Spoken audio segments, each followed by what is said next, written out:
Hello, mysterious person behind the screen, and welcome back to another audio commentary with me and Isaac. Hello there.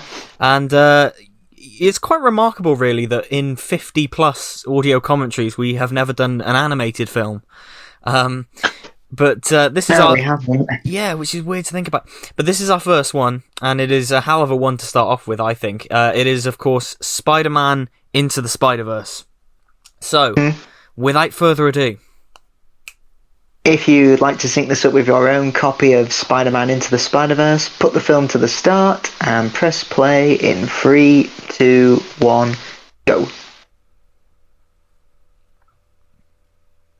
Now this film, I think it's done for Spider-Man and superheroes for what Batman Begins did for Batman and other superheroes of the genre, because,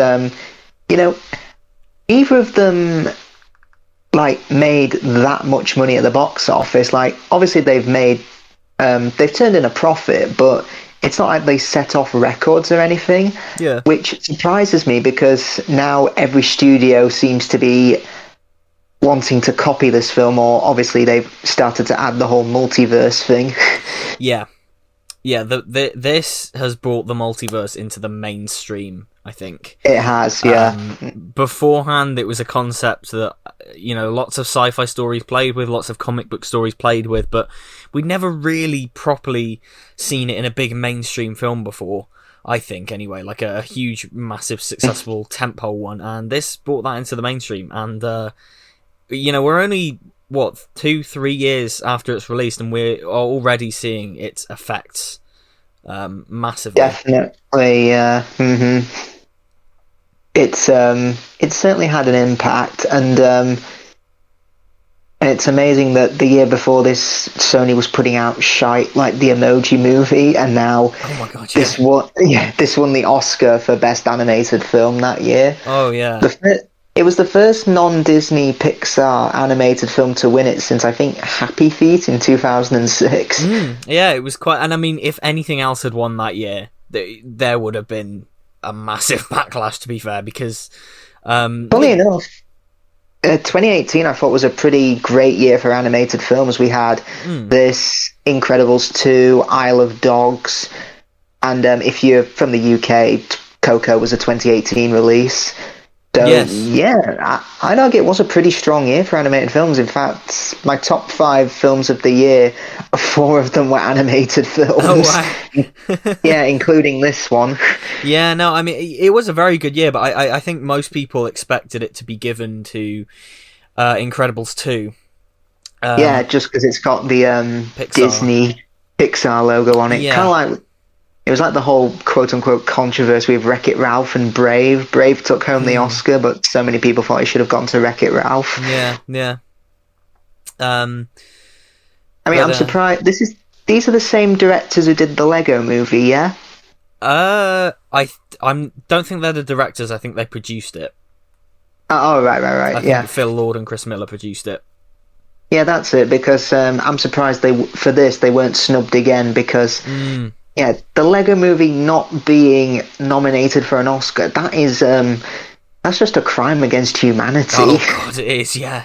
And then when Lego Batman wasn't nominated, I thought, right, did a member of the Academy Awards step on a piece of Lego when they were a kid and for years now, and that's the reason they hate Lego?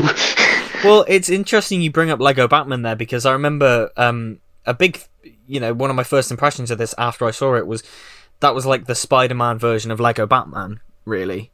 Yeah. In a lot of ways, it just distills like pretty much everyone can see their version of Spider-Man in this film, in some form or another, whichever their favorite version is. It's in there. Exactly. Yeah. It's. I don't think demand was high for an animated Spider-Man film, but it's definitely the Spider-Man film that we needed in this day and age, I think. Yeah, well, I remember hearing the announcement that it was going to be a Miles Morales film, and it was going to be an animated Miles Morales film, and I think a lot of people thought, they've not got the balls to like bring him into the MCU, so they're just doing it animated. I think a lot of people thought that it'd be kind of like the DC animated movies you get on straight to Blu-ray these days. And I mean, nothing against them. That a lot of them are great, but I just think it surprised everyone that this was as big as it was and as revolutionary as it was. Definitely, yeah. Because the animation is, the only way I can describe it is art. It is absolutely. I know, art.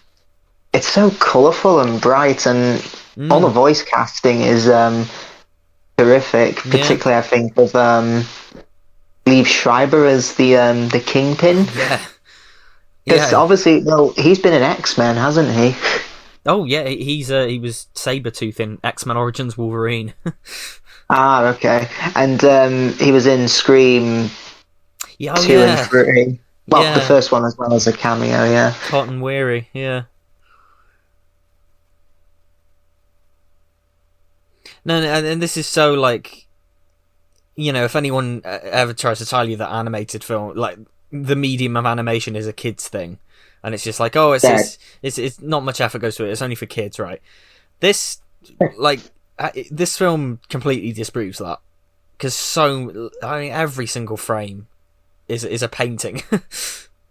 Exactly, yeah. It just this, in terms of its art style, it just reminds me of the Disney films of the golden age, like in the 30s and 40s, particularly when Walt Disney was alive. Like, you could take the first 5 Disney films, Snow White, Pinocchio, Fantasia, Dumbo and Bambi. If you pause any frame, you could hang it up on your wall as a picture.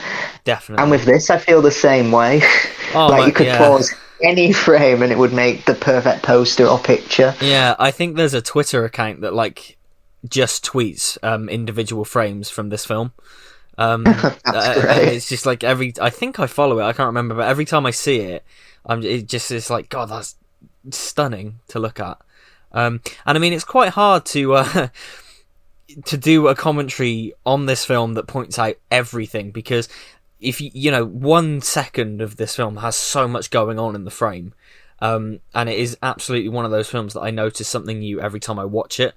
There's like a I've not experienced it yet, but there's like a Spider-Verse option on the Blu-ray, which shows you like alternate versions of the film, like pretty much showing you what original drafts would have looked like, or what the film would have been like had they taken this story decision. And that is it sounds like such a great bonus feature, which I need to check out sometime. I do, yeah. It's like 2.5 hours long, isn't it? It's like it's the film, but it's 2.5 hours long, and it's got all this unused stuff and storyboard stuff in it, and story decisions that are different and stuff. And it's like, yeah, it's such a cool idea for a bonus feature. I mean, do you think this film had had an impact on the new Spider-Man game we've had out, which is about Miles Morales? In a way, I think it definitely influenced a lot about that game, because I mean, we talked about it last time that 2018 was the year of Spider-Man, and it was, a few months before this we had the PS4 game, and Miles is introduced in that game and then got his own spin-off. So it was like, not only was it the year for Peter Parker Spider-Man, it was a big year for Miles getting his time in the limelight, I think, and it culminated in this film, because now Miles Morales is pretty much known, I think, to even casual fans, which wasn't always the case. I'm surprised that No Way Home hasn't been pushed back to 2022. Just to celebrate Spider-Man's 60th anniversary. Because even in 2012, The Amazing Spider-Man came out to coincide with its 50th anniversary. Well, there's still time. Don't hold your breath. Wait, no, I forgot. We've got Venom coming out. Is it next year? Early next year? Venom is literally out in a couple of weeks, I think. Right. We're getting it later. We're getting it like 6 weeks later, though, because it got delayed because of COVID, but not in America for some reason. So we're getting it quite a bit later. I think end of October. And it's going to be one of those films that I'm going to have to go see it, but I'm not really if it got delayed, I wouldn't be bothered, because it's just. I mean, I don't really want to see it because the first film, as much as I laughed at it ironically, yes, I don't really want to say, yes, I've got to see how bad the sequel is, because that's just a bit daft. No, definitely. I mean, a clip got released recently of Venom in a nightclub with glow sticks all on him, like wearing like a glow stick necklace and around his wrists and stuff. So yeah. Oh, sorry, I have a parasite. Night, Mrs. G. So that on the TV just then with Uncle Aaron, then that was an episode of Community with Donald Glover dressed as Spider-Man, and nice. Donald Glover was developing a Miles Morales animated series for a long time, and he was like pushing to play Miles. So it's obviously it never happened. So the producers of this film were like, "There's that episode of Community where he dresses as Spider-Man. Let's put that on the TV as a little nod to him." So that's pretty cool. And of course, he played this character in Spider-Man: Homecoming. He played Aaron Davis. He did, so yeah. It's all come full circle. Oh yeah, it's all coming together. And what I love about the art style of this film is that it genuinely looks like the comic book pictures have come to life. Yeah. And there's so many that like I said earlier, there's so much going on in the front. There's so many references to all forms of Spider-Man media. Like if you look in the contacts list of Miles' phone, you've got names like Brian Michael Bendis and Sarah Pichelli, who are like Marvel Comics artists. Brian Michael Bendis created Miles. So yeah, there's all sorts, and it's so rewatchable. Like I never get tired of watching this. Well, allow me to burst that bubble with this legitimate hot take of a complaint, and it's this. Did we really need to see Miles Morales get bit by a spider? Probably not, but at the same time, it's... I mean, is Miles Morales' origin as well known as Peter Parker's? Probably not. No. I didn't know his origin before this film, so yeah, it works for casual viewers. Oh, it definitely works as well. I mean, it's in terms of an origin, it's not that different from Peter's. It's just the same thing. But yeah, no, it's... I wouldn't have minded if we didn't, but it works so well for Miles' story in this. It's just... I mean, we'll get into it later, I mean, Aaron being the villain is a great twist, because it's kind of the person you'd least expect, because he's the one who's encouraging and being that Uncle Ben figure to Miles by saying, express yourself, be the artist. But yeah, it turns out he's the villain, and that's just such a shame. He was such a nice guy. And I love this. And I love that. Just the spray paint spraying on the camera. Yeah. It's such a cool effect, but it's almost something like you'd see in a comic book. It's so cool. And it's actually funny, like, watching this in the cinema, because they have that kind of weird polarized effect where things look slightly out of focus at the foreground and the background of the frame. And I knew a few people who went to see this and they thought they'd gone to see a 3D showing by mistake, but without the glasses. Oh wow! Because it like there with Aaron's head, it kind of looks like it's in 3D. It does a bit, but without when you look at 3D without the glasses, when you've got two kind of images next to each other. But yeah, it's such a cool effect.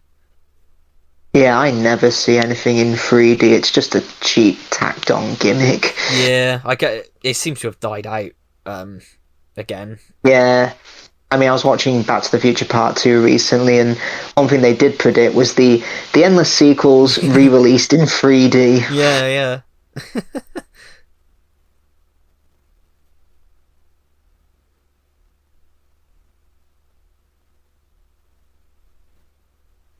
I have said in the past, I think it would have been great if Tobey Maguire or Andrew Garfield played this film's Peter Parker.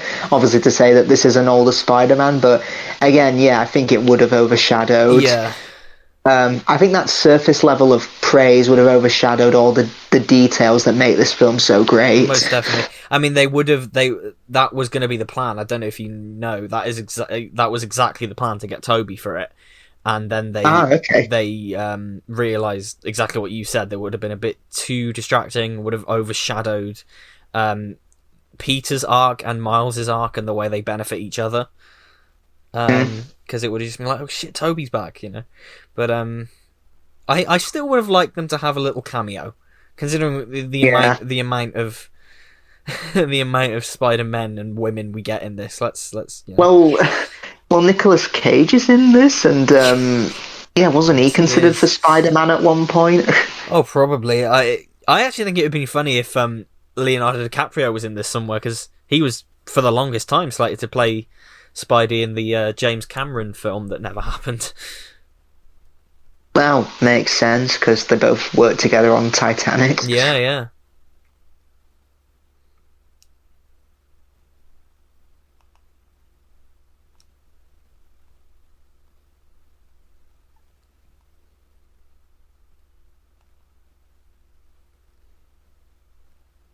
I love that. The expression, just the smack.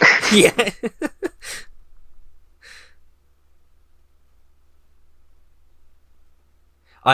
Recently I picked up Marvel Legends. They brought out a wave of Spider-Verse figures, and I picked up the trio. I picked up Peter, Miles, and Gwen, and they look so cool.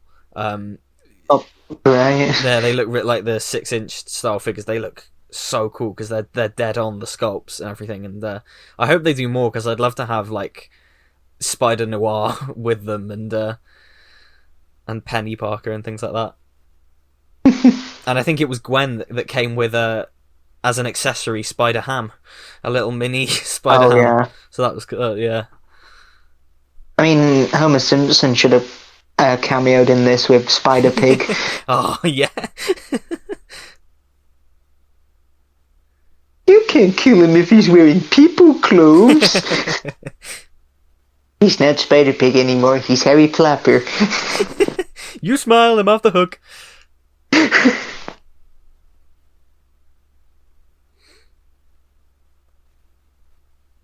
Yeah, I love that Spidey sense there, and it's done in like. Yeah, I love stuff like that. The play dumb, it's not that dumb. Showing his inner thoughts, like it's something you'd see in a comic. It's just great. Exactly. Yeah. Any frame of it, like it looks like a comic book panel. Not it looks like you could print the exact frame, like no altering at all, and you wouldn't question that was a comic you were reading. Like I don't know if I'd see an image from this film and think, oh yeah, that's a screenshot from a film, because it just looked like a comic. Oh, and I have that album, by the way. I have that Very Spidey Christmas. They released it on vinyl. Oh. Yeah, they released it on vinyl record as like a novelty thing, and I was just like, I've got to get it. that amazes me as well. Vinyl's come back. Oh, it has, yeah, in a big way. Yeah. And those big chunky headphones that people used to have in the 80s and 90s. That amazes me. Vinyl of all things. Yeah, it's in style. And cassette tapes as well. Cassette tapes they sell cassette tapes in HMV. They do, yeah. It's so weird. I mean, I'm sure someone said, I don't see the point. I thought Blu-rays were made to, make room for more Blu-rays rather than chunky cassette tapes. Yeah. Why are we going backwards? I bet you that VHS tapes are going to make a comeback in recent years. I mean, they kind of have. Like you can get Blu-rays with VHS packaging. Yeah, true.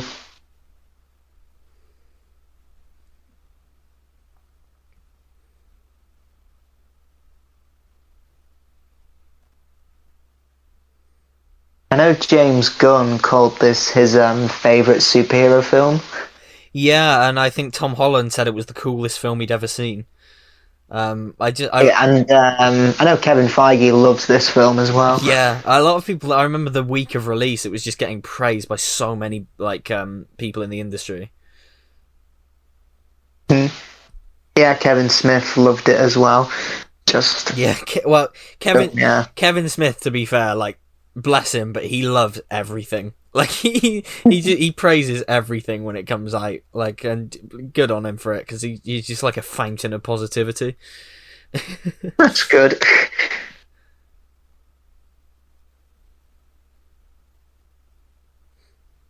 Oh, and something Yeah, cool. if we're going with, Yeah. I was just gonna say, if we're going with animated superhero films, this is up there, I'd say, with The Incredibles, Mask of the Phantasm. It is I'm one trying of to the think of greats. other ones that are great. Animated superheroes. Um, That about are you it. counting like theatrically released, like straight to DVD ones as well, or because then that's Oh, a we can whole other count ones. straight. We can count straight to DVD as well, because the Dark Knight Returns mm. animated film, that's pretty good as well. Under the Red Hood, the animated film, is fantastic. I've not seen that, but yeah, Oh, I know it's so good. DC. I know DC. They do one animated film a year, don't they? Oh, they do Direct, loads. Yeah, direct to Blu-ray, anyway. yeah, they do. They do absolutely loads. They've started a new Yeah, line recently. They've rebooted it from scratch. the most recent one is The Long Halloween. Yeah, Long Halloween. Next month I think we're getting Injustice, an Oh, adaptation nice. of the game, which I'm cautiously optimistic about because I'm scared that I'll come away from that thinking, well, I could have just played the game again. But something really cool in the Miles Morales game, one of the alternate costumes is his Spider-Verse suit, and Oh, cool. there's a mod on it where if you put the suit mod on, it changes the frame rate, so it's all janky like this film. So like he swings around and it's like slightly janky frames and it's like jerky movements, and like comic book panels appear everywhere and stuff. It's a really cool little. And here in this fight scene, I love the boom, bam. Yeah, exactly. Yeah.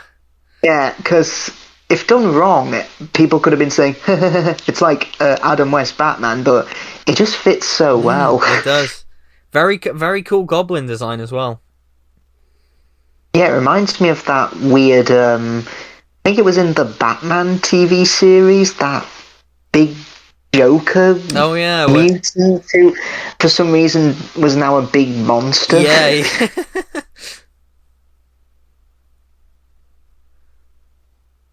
And I mean, it's genius as well. Like casting, I think Sam Gavin did did a video essay on it. Like this He Spider-Man, did, yeah. yeah, this Spider-Man that we see here is perfect, but maybe a little too perfect. Which is why they cast someone like Chris Pine. And Yeah. that's such a brilliant casting choice. And they've even got the squiggles for the Spidey sense, which you Yeah. see in the comics. That's so great. I mean, who he should have really fought is the Scoutmaster. Go get him, Scouts! Don't be afraid to use your nails, boys.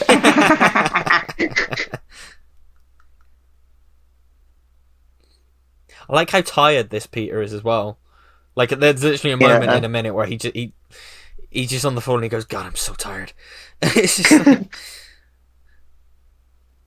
Wasn't there a montage which is pretty much the Raimi sequences from the Raimi films Yeah. just recreated, like him stopping the train, the upside down kiss, and also him dancing? yeah, it's heavily implied that like you could totally believe that this Peter or the Peter we see later is Tobey Maguire's Peter. Like it's you can buy that it's the same one, but and it was Cliff Robinson as Uncle Ben as well. So Oh, nice. yeah, archive footage. It was the same recording from the 2002 film. Mm.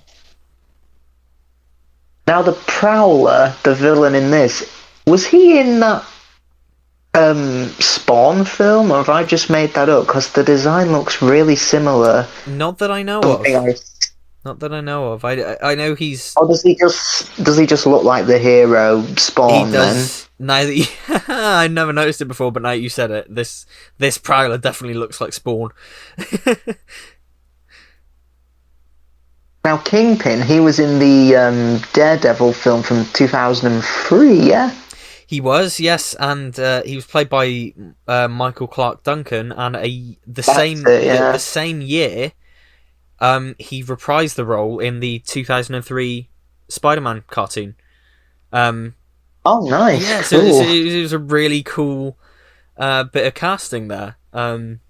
Short-lived show, but in one of the episodes, you got the same Kingpin, and the design was based on that film as well. Oh, great. So yeah. But I love this Kingpin as well. He's this massive. It's actually just a wall with a face in the middle of it, essentially. He reminds me of, I'm sure he's called Mr. Creosote from Monty Python's Meaning of Life. Yeah. The guy just walks into the restaurant, keeps eating, and just explodes.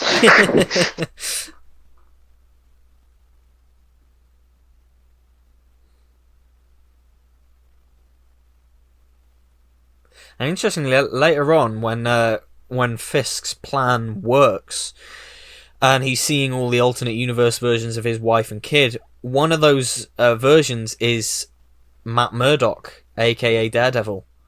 Right, there's like a little boy with red glasses on, and I've never seen that version of Daredevil, but I've heard it's not very good, and I've heard the director's cut makes it better. Apparently, I have never seen it either. I've never.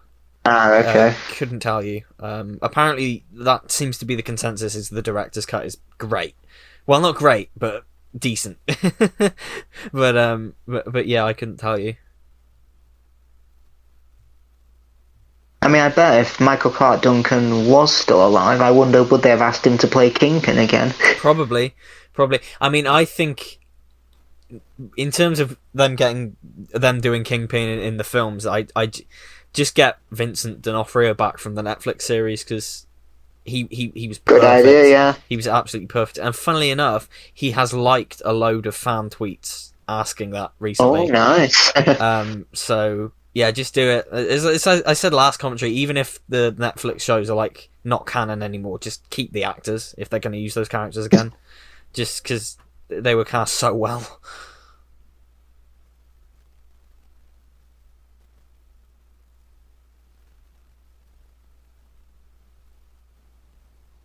And it's a testament to how well written this film is. We're half an hour in, and this death of Spider-Man, like, it hits you as though you've spent years with this Spider-Man. This hits you like a ton of bricks. Because again, we're in Miles Morales' shoes. He idolizes Spider-Man. He's a big fan of him. He looks up to him.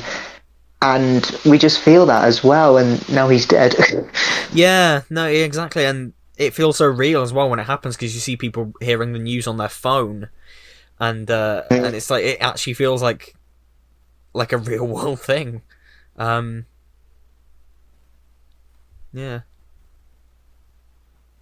Apparently, Liev Schreiber, he to get the voice of Kingpin, he stuffed tissues up his nose to get that deep voice. That deep, breathy voice. Yeah. That's what he did. It's a cool technique. Yeah, very cool. Yeah.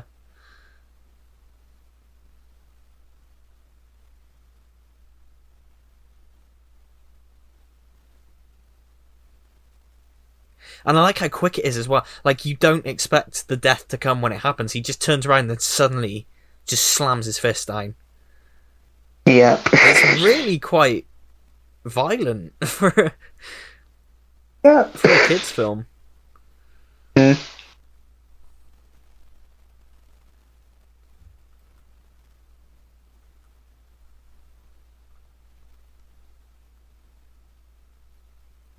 The sound that Prowler makes is just it's really sinister. Horrific. Yeah. And like you said earlier, this is such the year before the same studio made the Emoji Movie, and I know. It's meant. And then after this, earlier in the year, we had the Mitchells versus the Machines, which the same Sony Pictures Animation, and it was absolutely incredible. Again, similar animation style to this. So they're on a roll. Yeah. Thank God they learned from the Emoji Movie. I still have not seen that, but my biggest memory, like in the years since that, I was at HMV a couple of years ago, and there was just stacks and stacks and stacks in the corner of the 4K release of the Emoji Movie, and it had been marked down to an insanely low price, and there was just stacks and stacks of it. It was... Yeah. I mean, just it came back into my mind recently because I watched Lindsay Ellis's video on how Aladdin changed animation, brackets by screwing over Robin Williams. That's a great video. And it just amazes me. After Aladdin, I'd say Aladdin, with the whole getting a celebrity to voice a character, that may have turned the key, because if you look at films made after Aladdin, like, say, Hercules and Mulan and Tarzan, they do have that one comedic talent who is brought in to be comic relief. And then Shrek pretty much makes, the whole celebrity cast its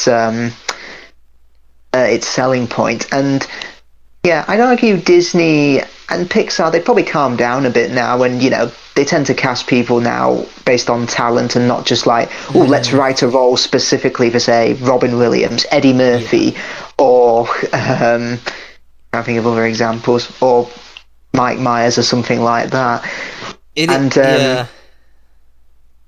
it's the thing that Robin Williams was scared of the most. That's why he fell out with Disney, because he didn't want to encourage, future films just say, let's just get a celebrity to get asses in seats. Yeah, exactly. That'll make our money back. Obviously, he wanted to do it, but he had a limit, and Disney broke that. But that shit is still going on, like voice actors getting screwed over. Yeah, definitely. Have you seen the cast for the Mario movie a couple of days ago? I think so, yeah. Isn't it Chris Pratt as Mario? Chris Pratt as Mario.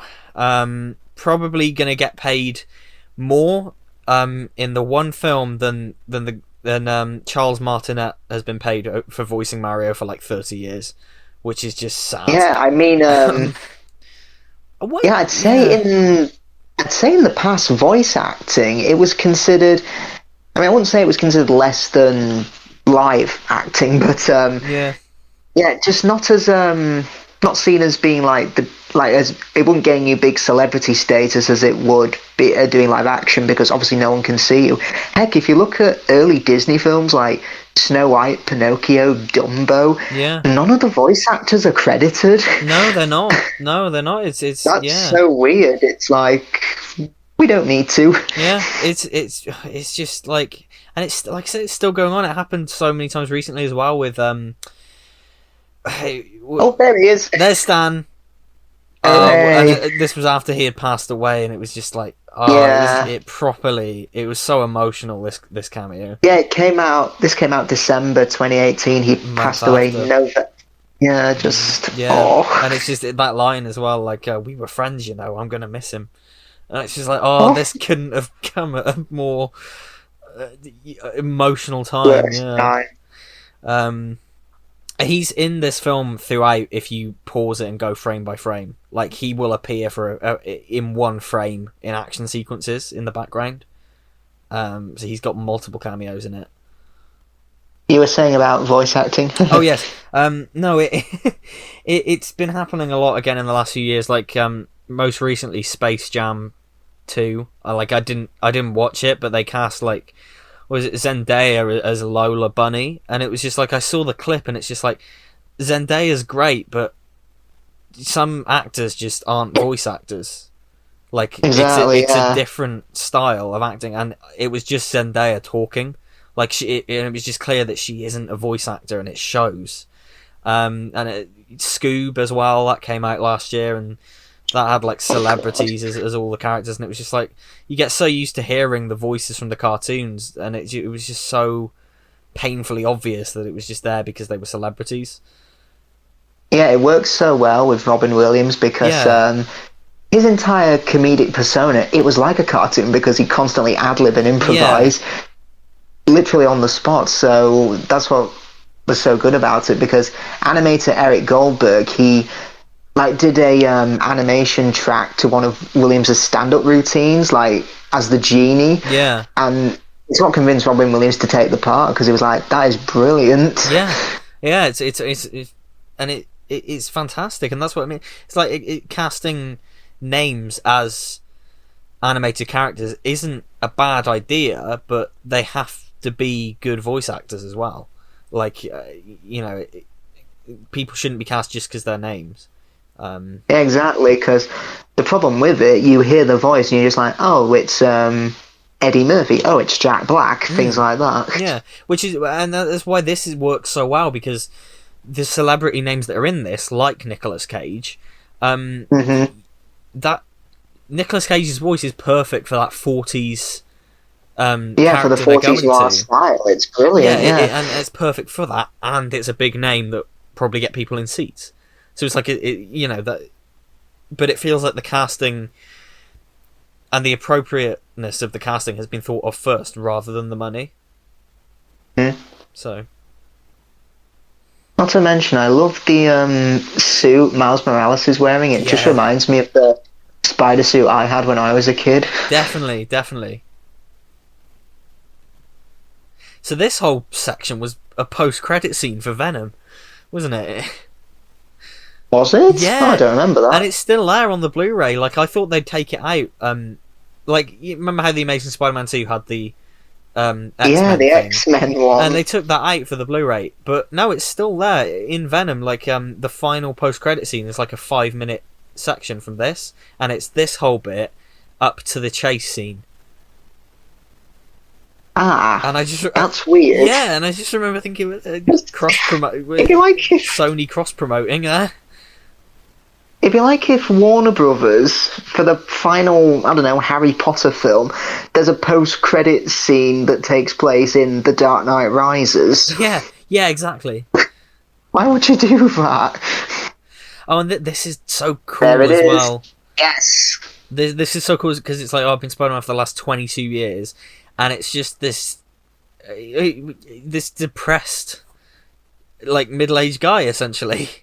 Or near middle-aged guy, and it's just like, it's really... My wife and I split up. Yeah. Handled it like a champ. In the back. And yeah, it's just... And he's got a bit of a gut on him as well. It's just like he's not perfect, and... Kind of like Adam West's Batman. Yeah.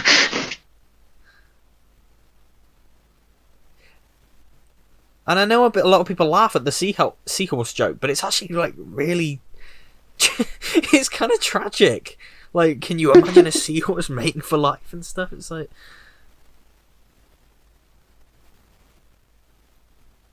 And again, perfect voice. He's having pizza time.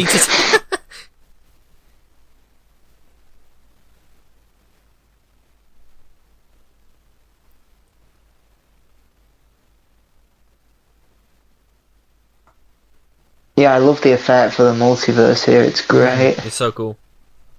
The animators put, I think it's a bit later on, the machine from Cloudy with a Chance of Meatballs is in this film as one of the bits of debris, I guess, floating around in all the multiverse stuff. And I love how it's a web as well. Yeah. There's a Shaun of the Dead reference in a minute, isn't there? Oh, is there? Yeah, if you look at one of the posters in Times Square, it says From Dusk Till Shaun. There it is. Oh, yeah. From Dusk Till Shaun. And it's like that Miles' universe is just... It's essentially the same as ours, but it's just slightly different. So instead of Blue Man Group, you've got Red Man Group. Instead of Coca-Cola, you've got Coca-Soda. And evidently, instead of Shaun of the Dead, you've got From Dusk Till Shaun. Yeah. And again, Miles looking over Spider-Man's grave. Yeah. Again, how many times have we seen a graveyard scene in a Spider-Man film? Yeah. This is such a... I know it's not a Christmas film, but it feels so Christmassy to me. Because it came out around Christmas, but you got the snow and everything, and the Christmas album, of course.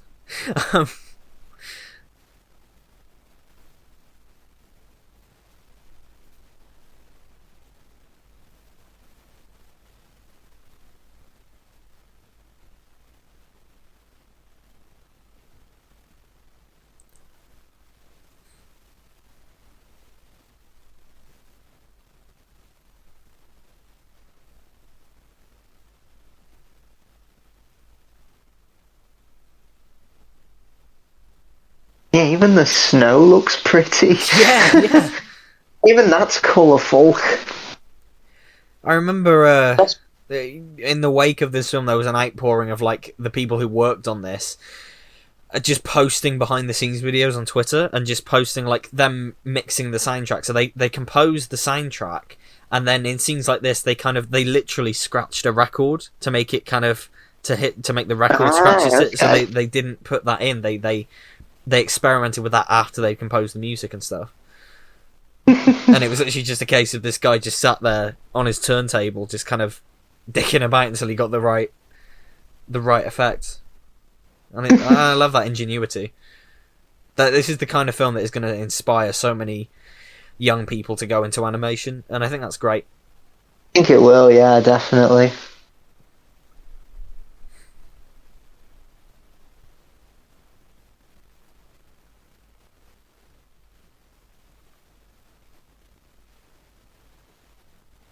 There's Stan Lee as well.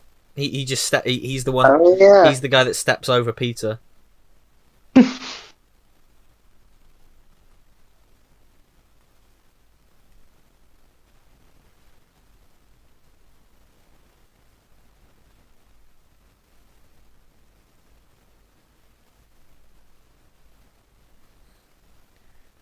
Oh yeah, by the way, speaking of, because Steve Ditko died the same year as Stan Lee, so the two Spider-Man creators died within a few months of each other, which is very sad. Did you see recently about the lawsuit that's going to happen though, or is happening?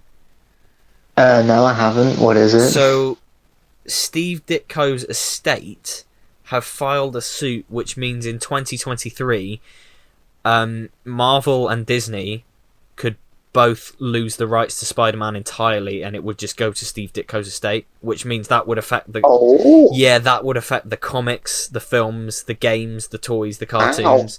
If that happens, we'll have actually like no Spider-Man media at all that doesn't go through the Steve Ditko estate. And I think, to be fair, people are panicking a bit because I don't think those companies are going to lose like their poster boy. Something will something will work out. If it does go through, there'll be a co thing, like they'll share the rights at the very least if it does go through. So, but it's just interesting that if nothing happens, like by 2023, that's it for Spider-Man media.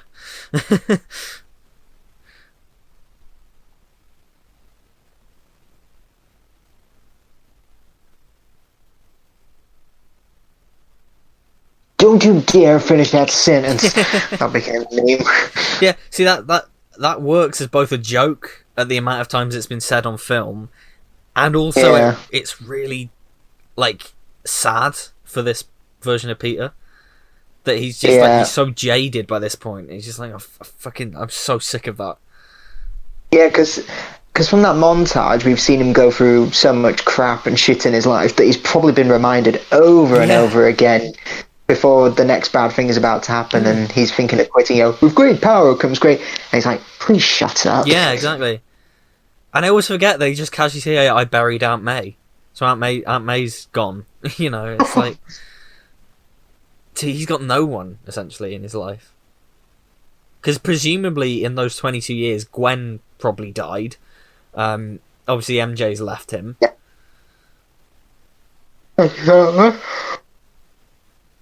Yeah, well, I mean, if they're going with comic continuity, Gwen could have died by the Green Goblin. Exactly, yeah.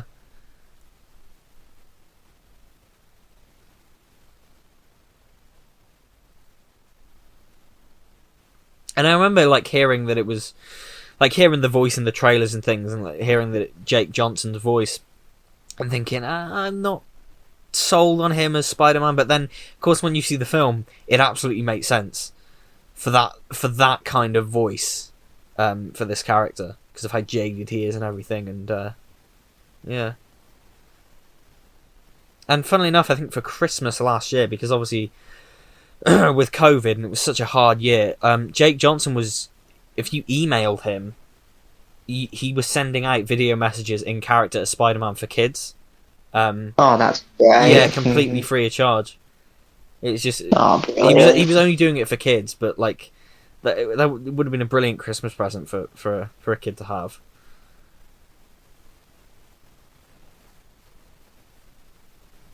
I mean, this film, it just feels like such an immersive experience. Like, you're in the film, because, again, earlier we had the whole, the spray paint going on the camera, and here we've just had that sauce of the burger go on the camera. Well, it reminds me of the Simpsons movie, funnily enough. Yeah. What's your problem? You really want to know? Of course I do. Who wouldn't care about a pig wearing a hat? And yeah, there is a pig in this film. Yeah. Peter Porker works at the Daily Beagle.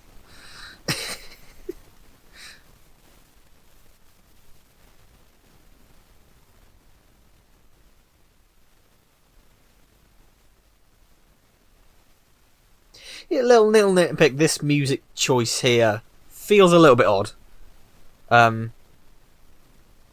Yeah, not sure on this music choice. I'll say that I'm not a big fan of the soundtrack on this. Yeah, a lot of it's just too modern for my tastes, and I think it ages it a bit, particularly with the end credits. Like, I was just listening to that recently, and I thought, really, bleh. I think for me, like, because it's not the kind of music I usually listen to, like, at all. But I think it works for Miles because it's so. It's like Miles' listening habits, essentially, isn't it? Yeah. So I think it works well for Miles, and it just works well with how it's a story about him, and it's a lot of members, a lot of black people really took this film and kind of made it their own, like it was a voice for the black community as well. Oh yeah, I mean, this was the same year where we had Black Panther as well. Oh, it was. Yeah, you're right, and it was and this whole film's message is about diversity, essentially, isn't it? You know, it is, yeah. And yeah, because with Black Panther, you know, nominated for Best Picture, primarily a black, a black-led superhero film, and here we've got the main character as a black teenager. Yeah. Just great for diversity, I think, and it's great that recently we've had Shang-Chi, Legend of the Ten Rings. That's done pretty well, hasn't it, considering the COVID circumstances? Yes, it has, and I'm glad it's done well, because although I wasn't in love with it, I thought I enjoyed it, but, you know, I wasn't in love with it, but at the same time, I'm glad it's done well for the diversity, you know, for the fact that I hope it will finally put an end to that whole thing where Hollywood was like, oh, but it won't make money. And it's like, well, no, it will.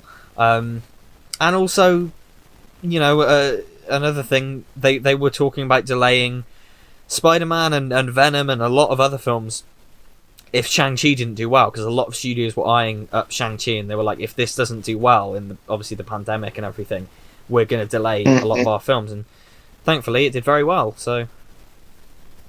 Yeah, Simu Liu played Shang-Chi. I loved his Instagram a couple of weeks ago where he shared that screenshot of all those YouTubers saying Shang-Chi a bomb, or Shang-Chi about to bomb, or who cares? He just went, lol. Yeah. And that's the thing. The whole... I mean, not to turn this into a conversation about those type of people, but it's transparently obvious that they are just racist and they're just bigoted. I know, yeah. Because it's just like, what other thing could possess you to make a video like this about every single time a non-white, non-male lead? And the thing is, they thrive on negativity. Even if tomorrow, if all the diversity in the world disappeared and we only had white males lead films from now on, they'd still find something to moan about. Yeah.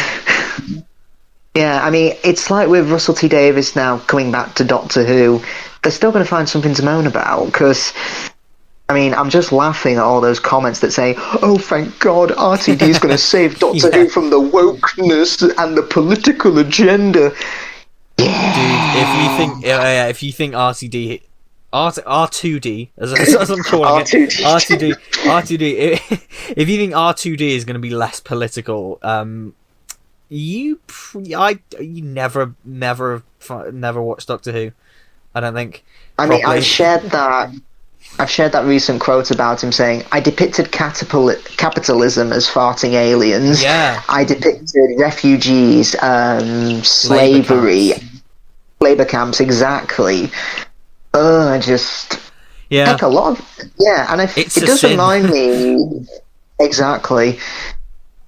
I mean, it's a sin, in terms, not against that whole debacle again, but I wonder how Doctor Who's viewing figures will do for series 14, because I bet for the 60th they are going to be pretty strong, because obviously it's an anniversary special. Even those who aren't diehard fans will probably just tune in to say, "Ooh, 60th anniversary of Doctor Who." I kind of like that show. Maybe it'd be cool to see the celebration. Yeah, exactly. And I wonder how series 14 will do. If it does similar figures maybe to series, I don't know, 12 or whatever 13 gets, I wonder if they'll still decry, "Oh, the woke agenda is still in people's mouths." Yeah, it does depend. Well, I mean, if there's any indication, a lot of people at work recently have been like, "Oh, have you heard Russell T Davies is coming back to Doctor Who?" Like, it's one of the first times in ages I've heard the general public refer to a showrunner of a show coming back. And it's kind of weird to hear that. It is, yeah. Plus, also expect Toys R Us to come back and have an entire shelf dedicated to Doctor Who. Except that's not gonna happen. No, it isn't gonna happen. No. It's definitely not going to be a. I think people who expect the first episode to suddenly have like 14 million viewers and suddenly be as popular as it was in 2008 again, that's not going to happen. If it does go to that level of popularity again, it'll be a gradual thing as it builds up an audience again, I think.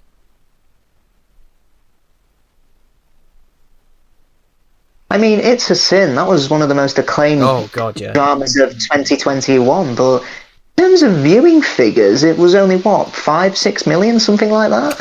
Well, wasn't that a lot of it because it was released all on all four, and then it was... I mean, did they count... Yeah, because I pretty much binge-watched it on all four, so did they count that as viewing figures as well? I don't know, it's a bit grey in that area. Because that's another thing, like, viewing figures aren't, especially with shows that are released on streaming simultaneously, it's not a cut and dry line anymore. It's you have to factor in stuff like that.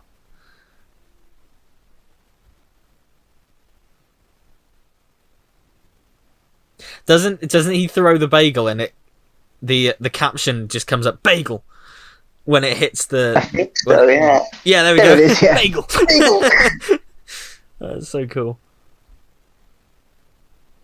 What we need is those sound effects like Bort, Mint, Zip, Coo. Don't be afraid to use your nails, boys. And what's so cool here, they use the frame rate like in such a clever way, because Miles is obviously unsure about swinging, like he's not quite mastered it yet, and so the movements on him are quite jerky, and it's like every half, like I don't know the science behind it, but it's like it's a lot jerky, the motion, and then you look at Peter B. Parker, because he's obviously a master at swinging, his motion is really smooth. So it's that effect they're playing with how characters move, and it's brilliant.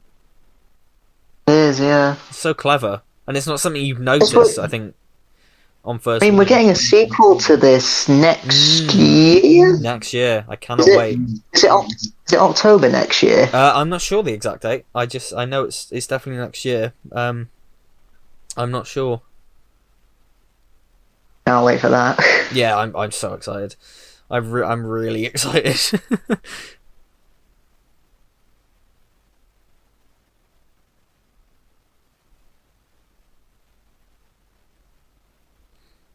I love the design of the web shooters in this as well. They're proper classic.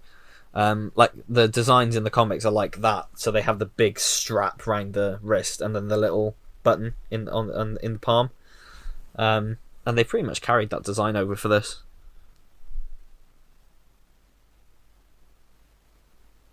I've said it before, but if Tobey Maguire is in Spider-Man Far From Home, Holland and Garfield, okay, get your web shooters ready. What's a web shooter? Yeah, well, I don't know if you've seen that supposed leak. I'm going to say potential spoilers for Spider-Man No Way Home here, if anyone somehow doesn't know the leak. But there was that leak video of Andrew Garfield supposedly on set, and it looks pretty real, and just reading his lips, what he's saying something like, so what do you have, web blood? So it's theorised that he's talking to Tobey Maguire's Peter, and he's like, yeah, do you have web blood? Because actually looking at that video, I'm reading his lips, and I can't really discern what else he could be saying. This is so cool. The art style of Spider-Gwen's comics is this, so it's got that kind of paint strip thing, where it's all kind of flared out and bit blurry, and that is the style they have here for her flashbacks. What, for Spider-Gwen comics? Yeah, the Spider-Gwen. Yeah, the Spider-Gwen comics have that. And that's again. And there we had, and we just had a lizard cameo there because it's just a shadow. She kicks him and he turns back into a human. Well, he's Peter Parker. Peter Parker turns into the lizard in her universe. Yeah, because that was Peter. And that is true to the comics, because in the Spider-Gwen comics, obviously she gets bit instead of Peter, and Peter becomes the lizard, and yeah, that's the way things go in that universe, which is pretty cool. And it's just cool to see that, like, this character in a big, like, major motion picture. It's just cool. Did you guess, by the way, in the cinema that was Doc Ock? No, not really. I didn't. I definitely didn't. Yeah, because I'm used to the character being a male, Yeah. but yeah, it's great they made her a female. Very cool, and they got Catherine Hahn to voice her, which is very cool. Yeah, no, it probably took me aback in the cinema. I remember I was like, "Oh shit, that's this film's version of Doc Ock," and she's got the kind of like spongy claws and stuff. Yeah.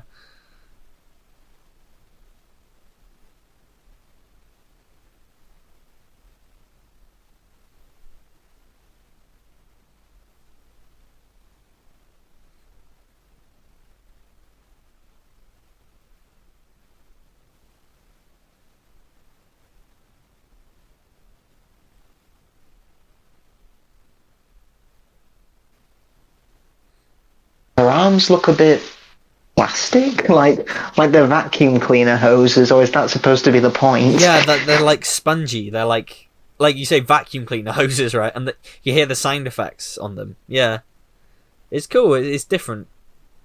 But like, if you look inside them, you can see there's wires inside them and things like that. So it's.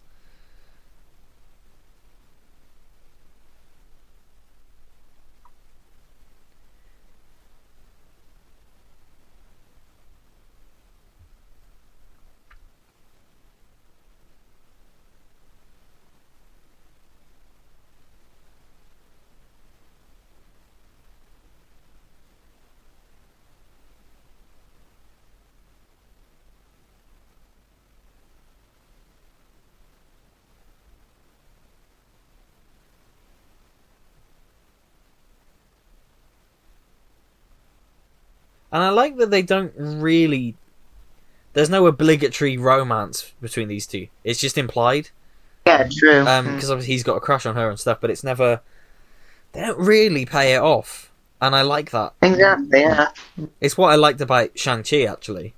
Yeah, definitely, because he doesn't really have a love interest in that, does he? No, but I really like the fact that the male and female leads were just two best friends, and they make it clear that it's like there's no romantic stuff between them.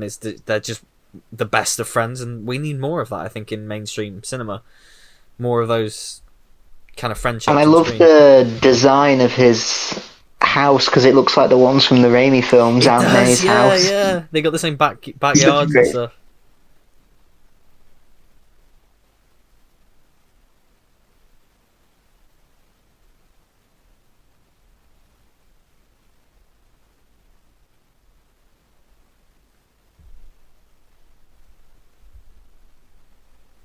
This is a cool Aunt May as well. I like this, especially later on where she's just like, oh great, it's Liv.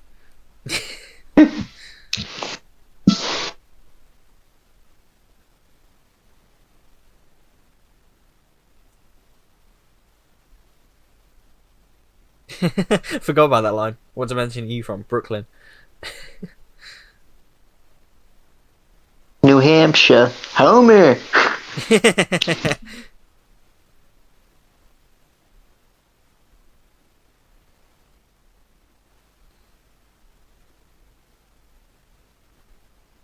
And this is another thing that reminds me of the Lego Batman movie.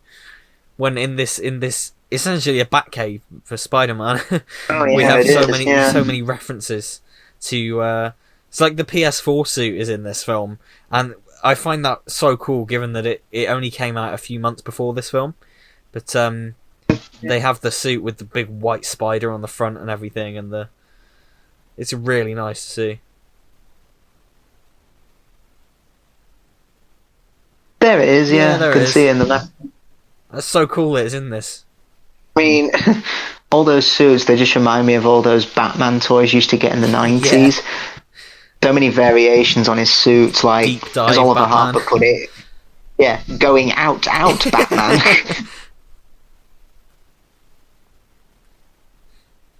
Yeah, you got like No kips. nuggets. Like you got a couple of the spider armors there, and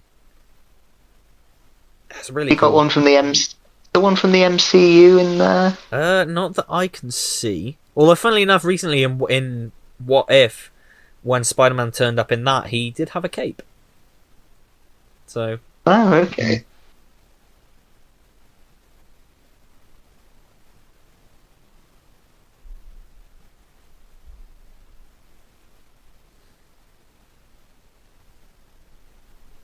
and this is the reveal of all the different of the three more. Mm. And I love it as well. It's so cool how they're all in different animation styles. Yeah, Nicolas Cage, he does have a pretty distinct voice. Like, you can recognise it, but just with that black cape, the dark persona, you know, Yeah. it just fits so well. I It just does. think it fits into that 30s, 40s style. And like how And the animators even said that for Spider-Ham, they looked at old Chuck Jones Looney Tunes cartoons. Well, I was gonna say, like, he looks 2D, doesn't he? Like, it's weird how he looks 2D in the 3D space.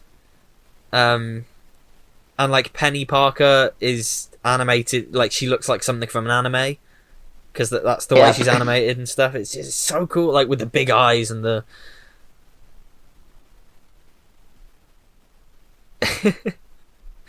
I had to drink egg creams, I had to fight Nazis. A lot.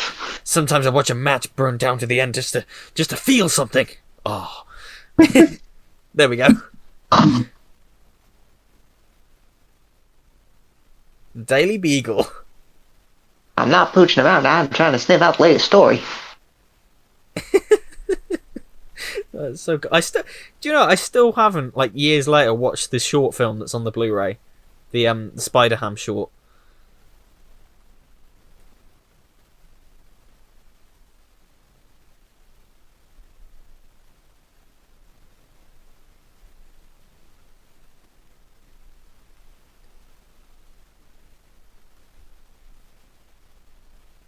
But sorry for Nicolas Cage. He was nearly Spider-Man, he was nearly Superman, and Oh yeah. that never happened.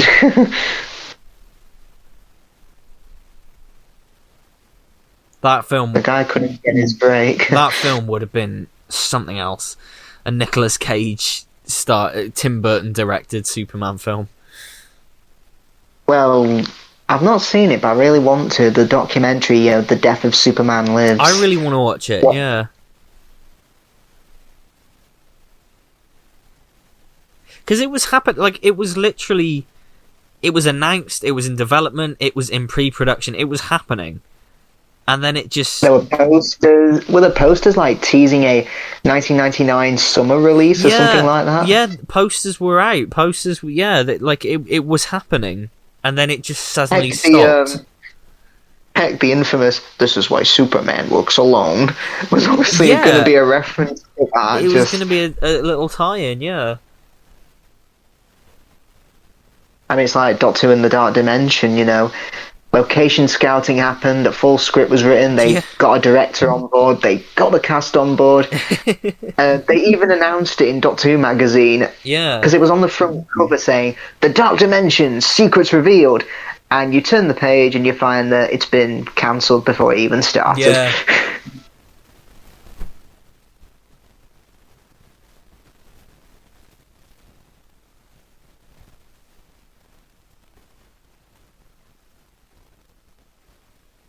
What was it as well? They had the. It's like the unreleased Fantastic Four film, the '90s one.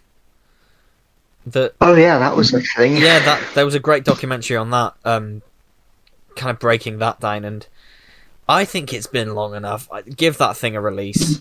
Just find, because there must be, like, I know they said that all copies have been destroyed, and the quality that exists on the copies we have isn't great, but there must somewhere, somebody must have some film copy, and Yeah, I'd love to see further ideas of what James Cameron's Spider-Man would have yeah, I been. would have liked to have seen that. He, he apparently wanted it to be a 15 and have a steamy sex scene between Peter Parker and Mary Jane. No, yeah, not just a steamy sex scene, a steamy sex scene on the bridge. It was going to be like, and if you actually read the script, so on one of the bridges in New York, he was going to web her up, and like spiders do when they mate, he was going to like climb on top of her in the web that he's like caught her in, and yeah, it goes from there. It's bizarre. You bend over MJ and find out why they call me Webhead. You like that, Spidey? I look it all up next. I want you to bend over and look at me and know why they call me Webhead. I need an adult.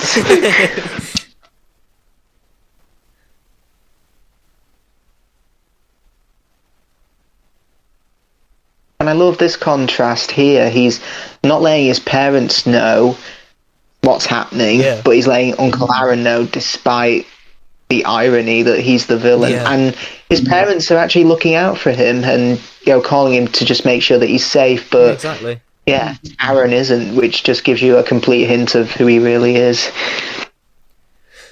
We just had in that sequence as well Steve Ditko on Yeah. Miles's phone, and he walked past Romita's Ramen, as in John Romita, prolific Spider-Man artist.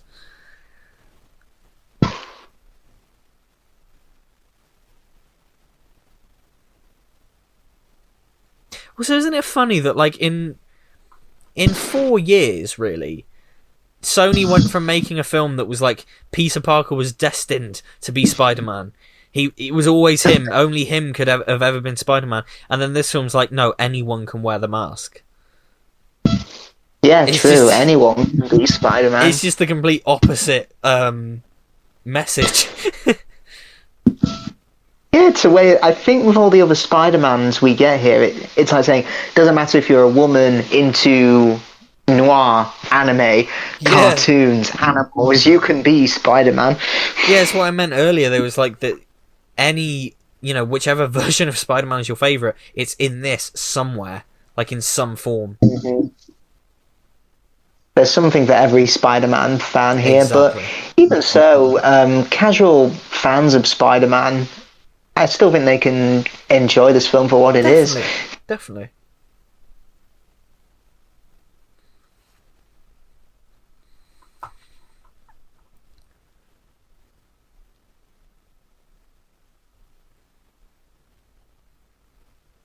I love the yellow and orange lighting here. It's if to say Yeah. all the anger and betrayal that Miles is probably feeling about his uncle right now is coming to the surface and bubbling.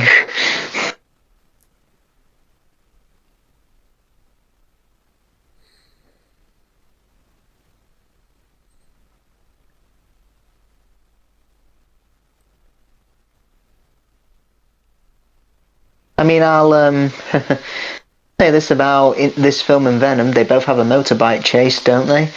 They do. They do. Yeah. Maybe that's why. Maybe that's why they thought, you know what? Let's put a post-credit scene for that film into Venom. Yeah.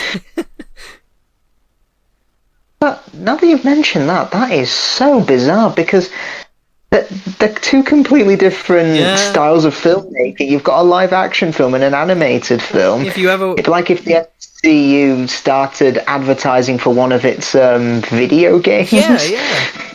I mean, look, if you ever watch that film again, just wait till the end of the credits, and it is just they just lift a section from this film and play it, and then right at the end it says Spider-Man Into the Spider-Verse coming soon to cinemas.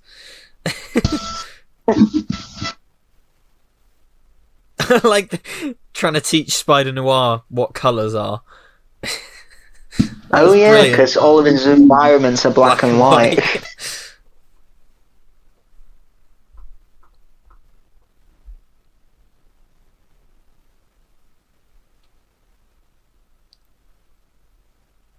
This is a pretty hardcore origin story.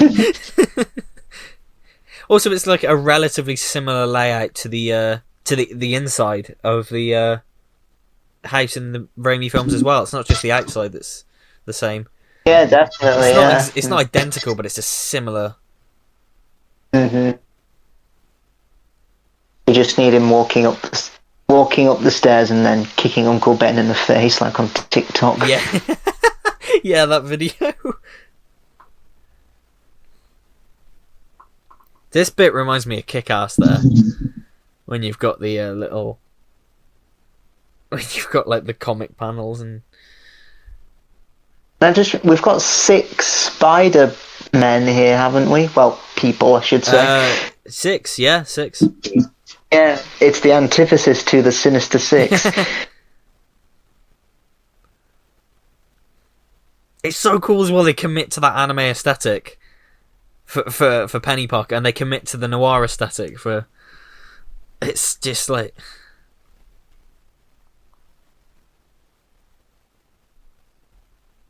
You show Tombstone is very weak in this. Like he just got beaten up with a baseball bat. In the comics, Tombstone is like he's hard to punch and to hurt.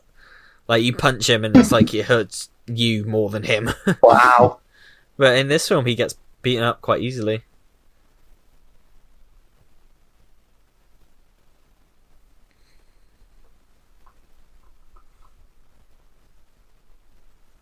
I mean, with all these different Spider-Men, it just reminds me of that SpongeBob episode, the International Justice League of Super Acquaintances. Yeah. The Quickster, his ability to run really quick. Want to see me running that mountain back?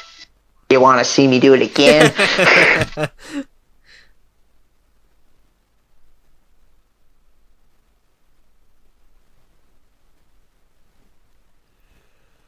Just realised in that episode, John Rhys Davies voices the villain Man Ray. Does he? Yeah, I'm sure it's John Rhys Davies. It's that deep voice that, well, if it isn't Mermaid Man, who've saved us the trouble of tracking you down ourselves. World domination. Tell him we want world domination.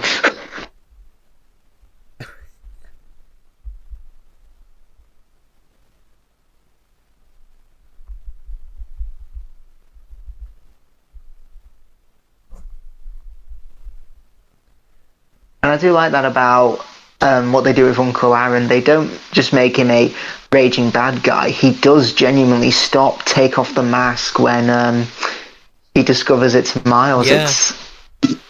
And the animation on his facial expressions are great. It shows that you don't need to be an actor to make all those faces. Sometimes the most talented animator can pull it off. Isn't there that quote that like animators are actors?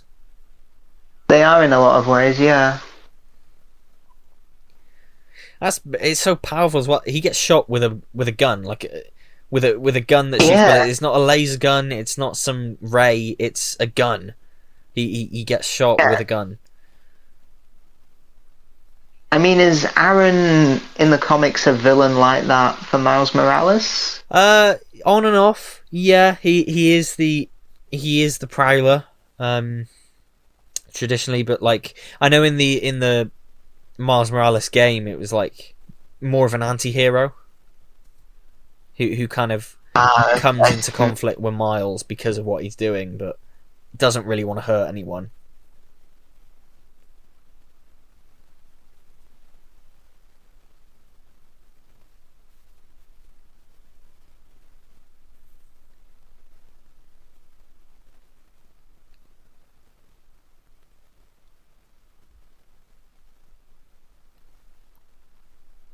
Doesn't Mahershala Ali voice Aaron, or is that someone else in this film? Because I think he is in this film, and he's playing Blade in the MCU.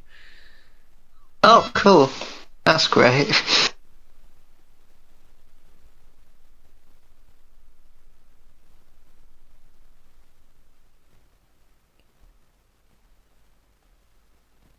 The music there, a bit of a musical quote from Danny Elfman. It sounds similar. Yeah, the da da na na. Yeah, Like basically whenever Spider-Man is sad or goes through trauma, that music tends to play. yeah, it does. It sounds quite similar. Yeah.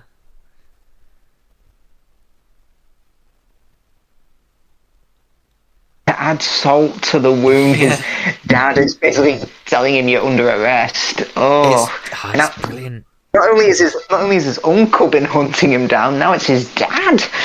And I know, and we spoke about this obviously a lot in the last commentary, but this film is exact example of how to do humour, and it's a really fun and funny film.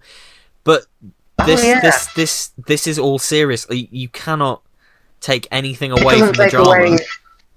It doesn't take away from the drama at all. Just no, not at all. And that is, like, I hate to say it because it does just sound like I'm slagging off the MCU Spider-Man. But if this were an MCU film, like, it wouldn't surprise me if we had some weird quip there when Jeff discovers Aaron's body.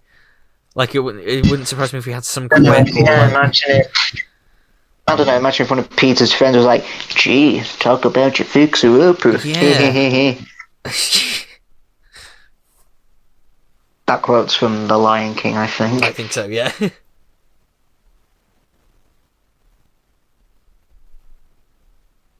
It was my Uncle Benjamin. Well, again, we have kind of got a Joe there for all of them. They've just, for me, it was this person. But yeah, it still works, to be honest. Yeah, it still works. It doesn't... Yeah. And again, they don't drag it out on and on, because then they have Peter Parker come in and say, the pig of all things, saying, we can't always save everyone. Yeah. And it's from a freaking pig, and he's saying the most truthful line in the film.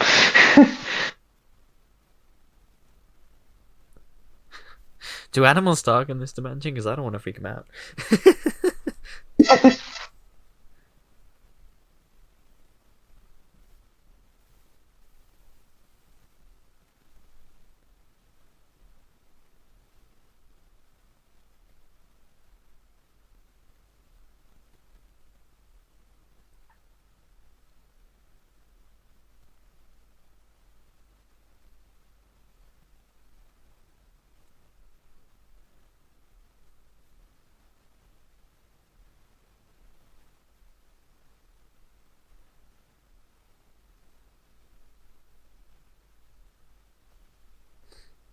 Makes sense here.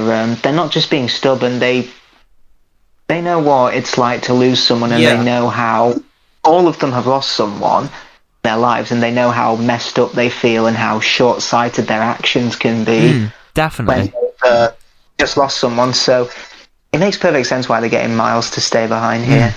Exactly, yeah. Because they know if he'll just probably ruin the whole plan and just go batshit crazy on the Kingpin, the one who killed his uncle. Yeah. And it's true, like, I'm often thinking of, like, that trope can get tiresome, like, no, I work alone, it's too dangerous. Yeah. Like, I'm thinking of, like, Batman stories do it a lot, and it does get quite tiresome. But, like you say, it makes complete sense here. Yeah, because as much as I like the game Arkham Knight, I did kind of groan when it happened, when he, like, puts Robin in a cell, just like, no, I have to do this alone, just like, come on. And it's quite bad in Arkham Knight, because it's just like, he's being so stubborn in that, and it's counterproductive to his actual mission. Like, you'd get this done a lot quicker if you had help.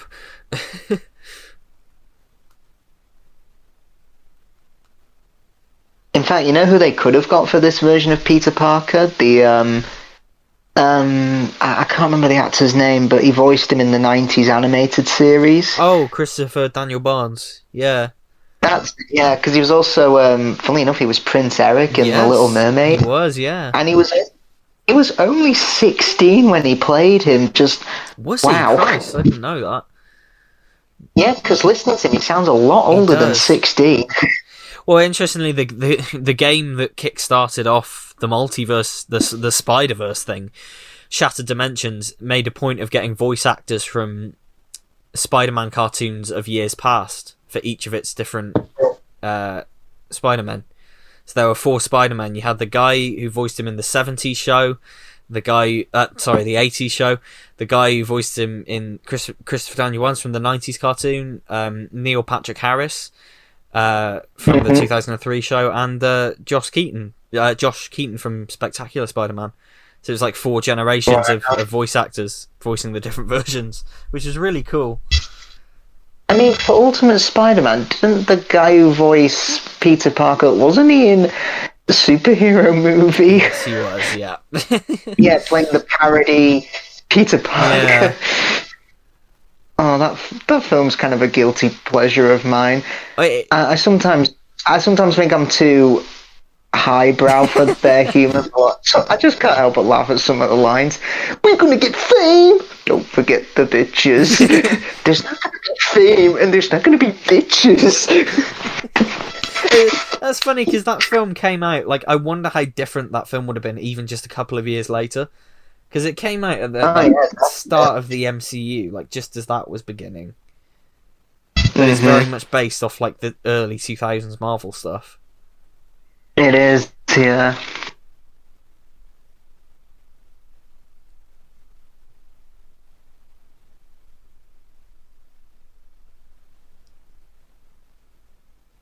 And I love that.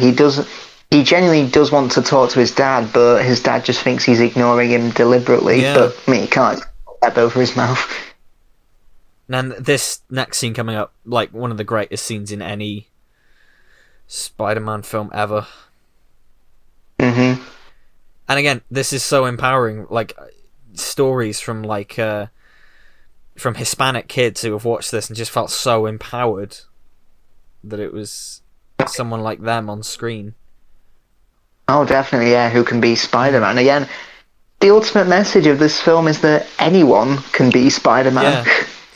And it's why I don't mind the soundtrack, because it's so hip hop and R&B, and it's so rooted in Black and Hispanic culture, and it speaks for them. And it's like, I think the soundtrack here, "What's Up Danger," absolutely perfect when he jumps off the building.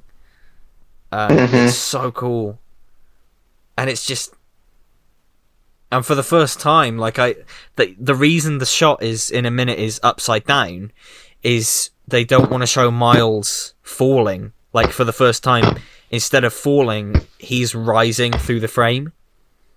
He's rising upwards, essentially, and it's just, it's so brilliant.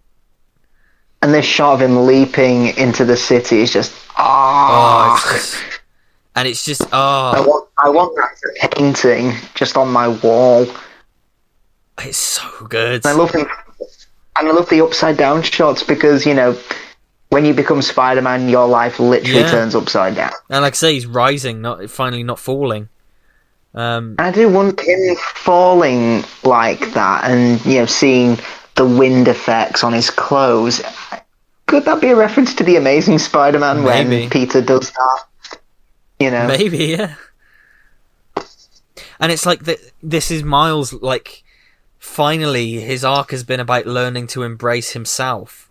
And he doesn't swing like Peter. He doesn't swing like any of the Spider-Man. He's got his own style when he's swinging.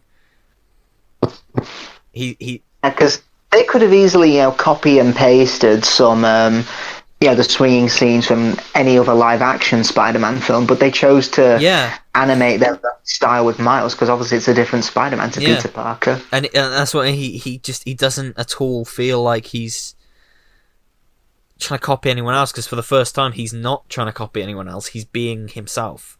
He's finally being him. The differences are what make him unique. The differences are what make him strong.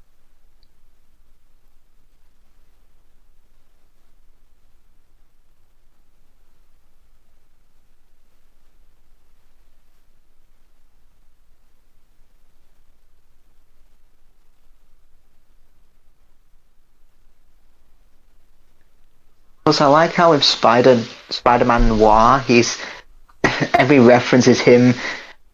Nearly every line he says is a reference to him being alone. Because his line there, I don't expect an audience. Just like it's just his own way of saying I work alone.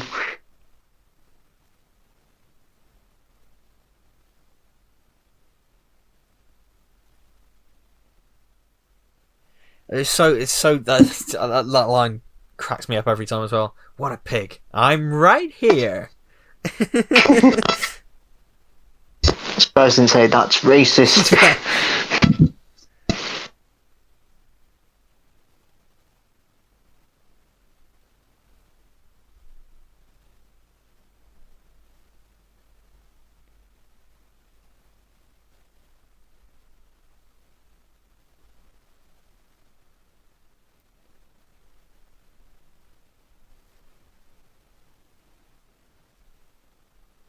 So is there genuinely a Peter Porker comic out there then?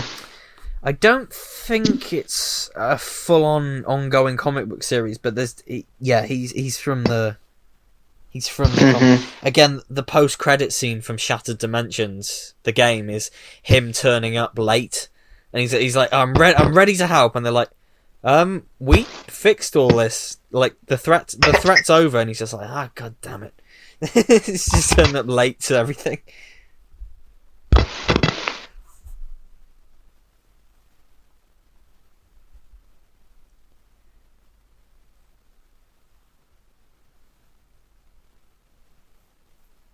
Oh no, he does have an ongoing series, yeah.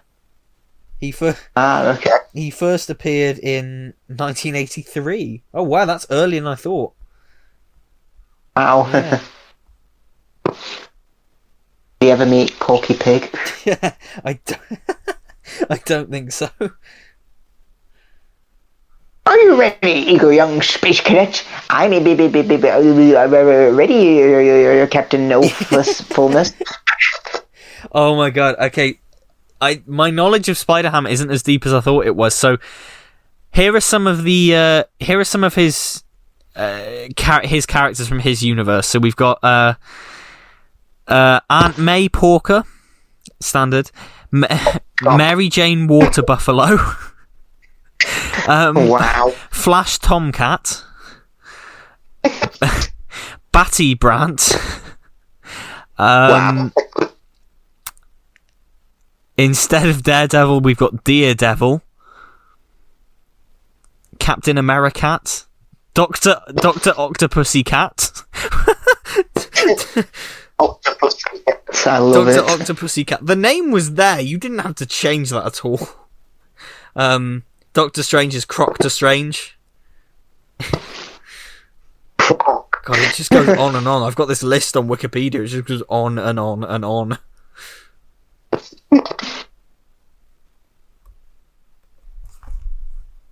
These guys are the pits. I wonder what else you were going to say there.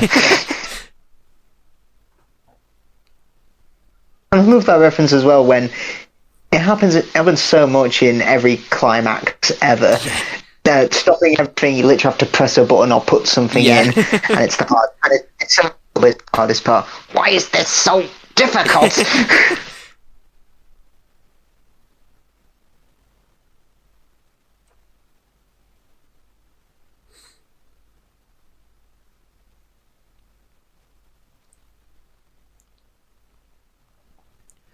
That's such a cool. The fact it's a spray painted version of Parker's suit, but it just looks so. Like, I love the spray paint effects on it. Yeah, it's great. And I love that as well. Do I want kids? The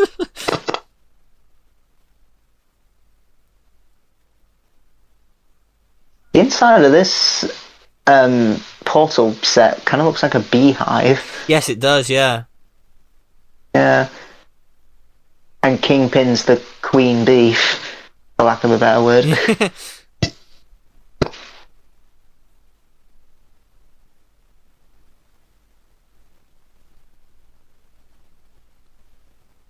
That's what I love about the multiverse effect. You know, the colours, everything starts glitching. Yeah. For lack of a better word, it's just brilliant.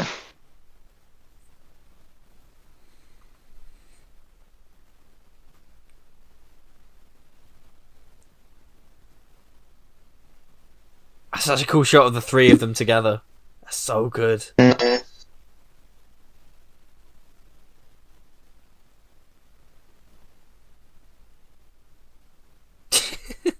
Your hard-boiled turtle slapper. I mean, what's next? Yeah, cheese-eating surrender monkeys.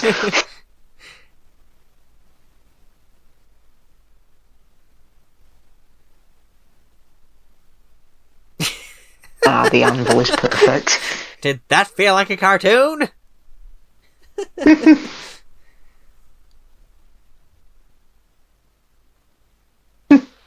You got a problem with cartoon? But a mallet as well. Giant mallet. Does it? Oh, it's later on as well. So long, folks. Is he allowed to say that, like, legally?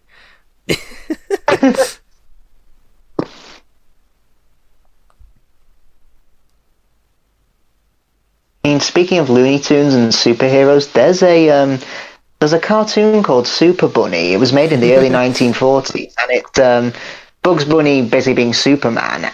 And then last 30 seconds of the cartoon, he goes into a changing room, comes out with a rifle and a US Army, and he's wearing a US Army soldier suit, and you know the two friends he was playing with saying.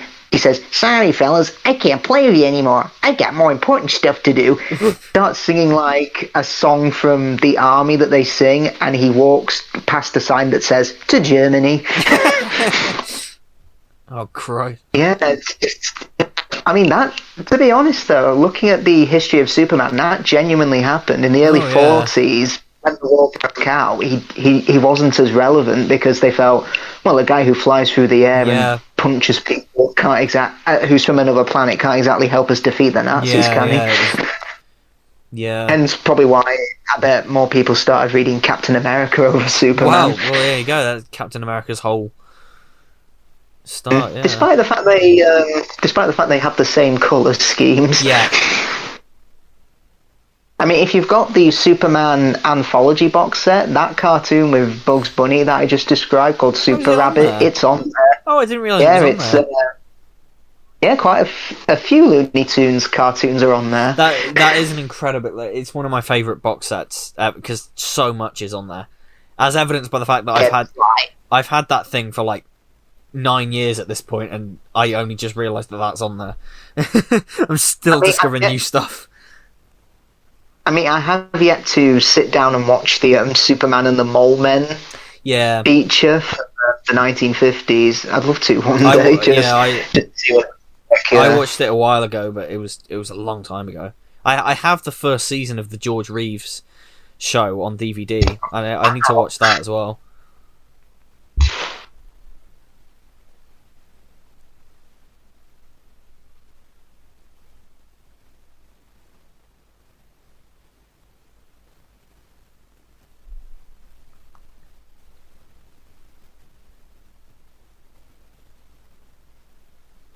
I'm taking this. I don't understand, but I will.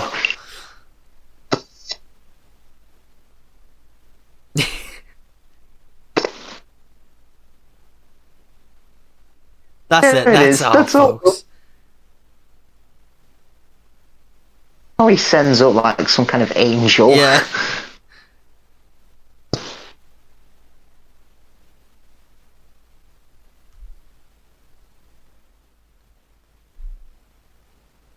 I like that as well. Do I get to like the haircut now?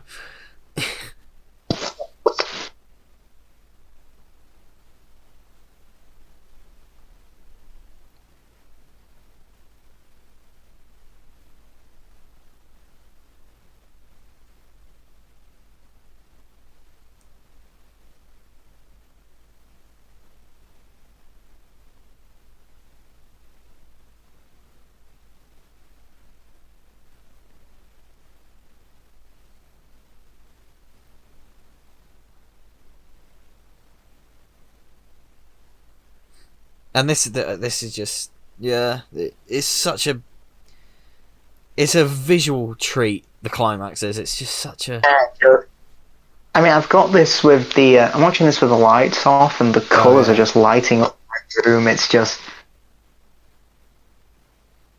fact, as a kid, when I watched Aliens of London and World War Three, I used to, when it was a dark night, I used to turn the lights off, and when the Slovene mask and lights up, it fills up the room, and it's such a cool effect. Yeah.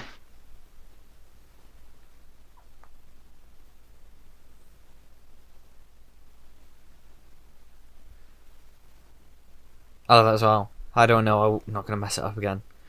You don't. It's a leap of faith. That's something you can take into life. Like, that is just. Yeah. How do I know I'm not going to screw this up? You don't. It's a leap of faith. Take a leap of faith. Mm-hmm. And at this point, this is Miles' climax. This is Miles' story. He is grown into his own person. I love the abstract imagery here with all the multiverse stuff. It's just... God, it's so good. It does remind me so much of the Doctor Strange climax, the Dormammu have come to bargain. Yeah. Like, there is a reason this is celebrated for its artistry, because it is just such a... Like, I just applaud every single person who worked on this. Yeah. Yeah, one of those flashes of his son there does turn into Daredevil. It's just really, yeah.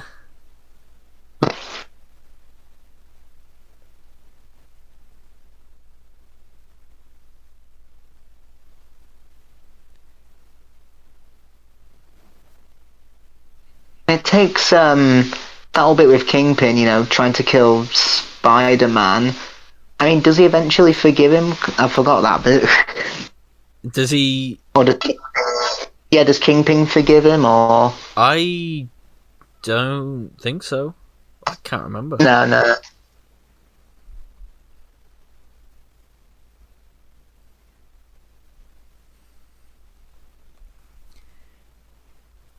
Ow, that headbutt looked like it hurt.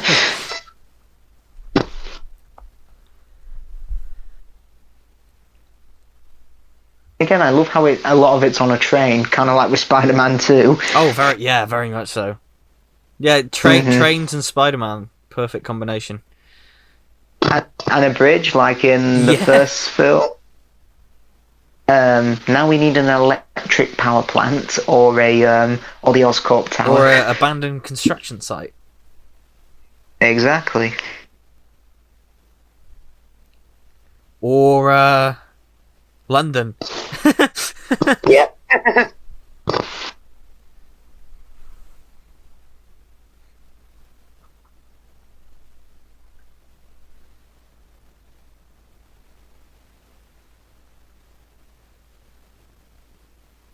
I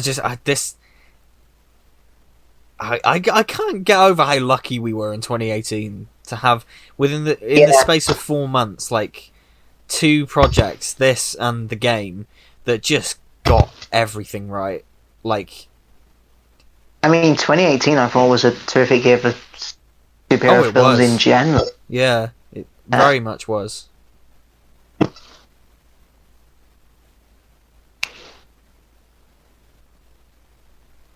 Like this at Get Up, Spider-Man, Get Up. Like, this whole thing is about getting up even when life beats you down. Exactly, yeah. It's about getting up, not letting life beat you down, and taking a leap of faith. Yeah. If you're scared of screwing up.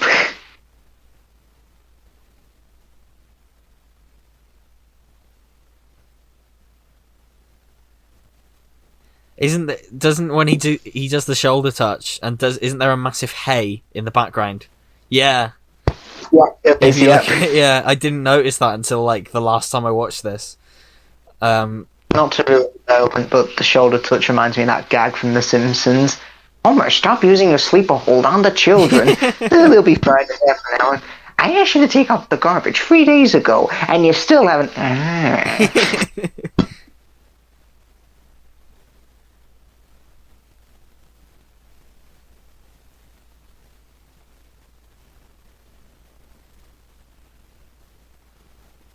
Turn back the power on, like in The Amazing Spider-Man 2. Yeah, there you go. That bit always reminds me of the title sequences for the Raimi films. Oh yeah, just brilliant. Yeah. That space tunnel from 2001: A Space Odyssey. It was web. Now I expect him to yeah. So what's in store for the next Spider-Man? Go down a time tunnel, we cut to the space Spider-Man fetus looking over the Earth, or the multiverse portal. I'm sorry, Miles, I'm afraid I can't let you do that. The risk is unacceptable. Yay.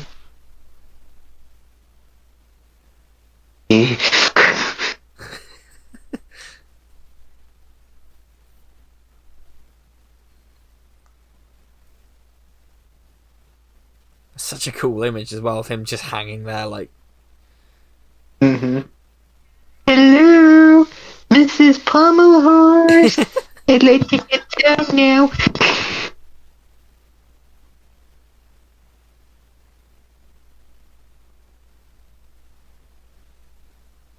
Yes, yeah, they just put Tombstone in the back of a police car. In the comics, there's no way that I'd stop Tombstone.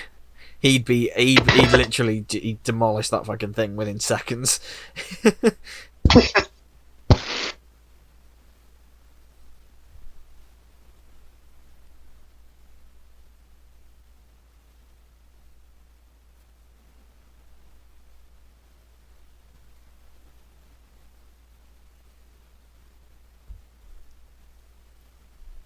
Again, you've got the police cop who misjudged Spider-Man. Again, that's like the Amazing Spider-Man. Yeah, definitely.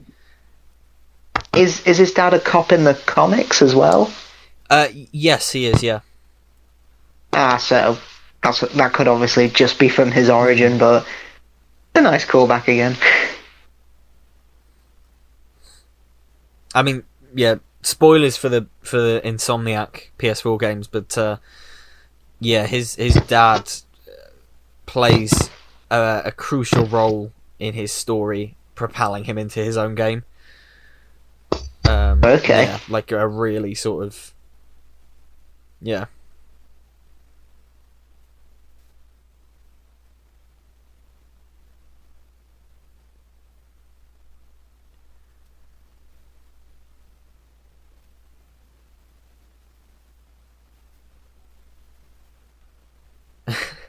This is so... and the thing is, like, I cannot wait for the sequel, but also I would be totally fine if this was the only one, because it's just such a nice, tightly wrapped up. Again, yeah, it doesn't really set itself up for any sequel. It's like a very one-off film, but I'm sure they'll pull off the sequel, definitely. Well, I sort of wonder, do you think they're going to do multiverse stuff for the sequel, or like... Because as it is, like, it's a pretty... I thought they would be, because yeah. I mean, because I thought that was the selling point of this film, so that they carry it on for the franchise. Yeah. But we shall see. It wouldn't surprise me if they just like... And to be honest, I wouldn't mind if they just made this, like, continued this Miles story onwards, even without the Spider-Verse element, but...